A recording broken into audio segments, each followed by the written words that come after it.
Kay duwa ra ka klase ang kapaignan sa tao motuo sa dili igsoon. Either mo sa langit o sa impierno. Ang tao igsoon duwa ra pilion. Lara sa imo ha. Pilion ba nimo ang Ginoo? Pilion ba nimo Satanas? Ha? Pilion ba nimo ang maayo o pilion nimo ang mga buhat sa dautan? Pero kabalo na ta igsoon kay gitagaan man tagkatinaawan sa tungod una nga mo pili ta og maayo sa maayo ug sa dautan. Nara na sa to igsoon kay ang Dios dili man siya kuan. Dili siya pinugsanay. Gitagaan ta og ganing freedom nga mo pili sa maayo ug sa dautan. Nara na sa to igsoon kay ang kaluwasan nakasalalay ra pud sa atong kaugalingon. Ako bilang mga magtutudlo dili mi kaluwas ninyo. Ikaw di ko kakalwas nako. Sa unsa pamaagi ta maluwas igsoon? Pinaagi ra sa atong pagbuhat. Sa 100% igsoon sa magwawali nga imong madunggan madawatan nimo 5% ra imong makuha. Lah, gamaya kayo 5% naman asa man daya ang kuan.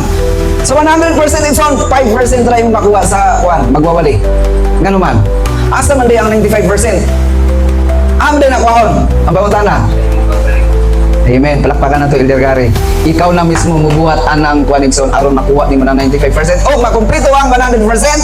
Wala na rason igsoon nga di ta makasulod sa gingharian sa bugtong ug buhi nga Dios nga mao sa Ginoo. Busa maning kamo ta.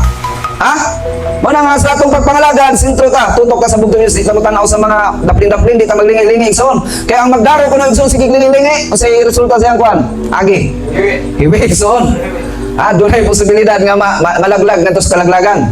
Mo na nga atong pagpaningkamot uban sa pagpamuhat igsoon sa atong pagtuo, pagsalig sa bugtong ug buhi nga Dios nga mao sa Ginoo Kristo. Ubanan gyud nato sa buhat. Always remember mga kaigsunan Santiago.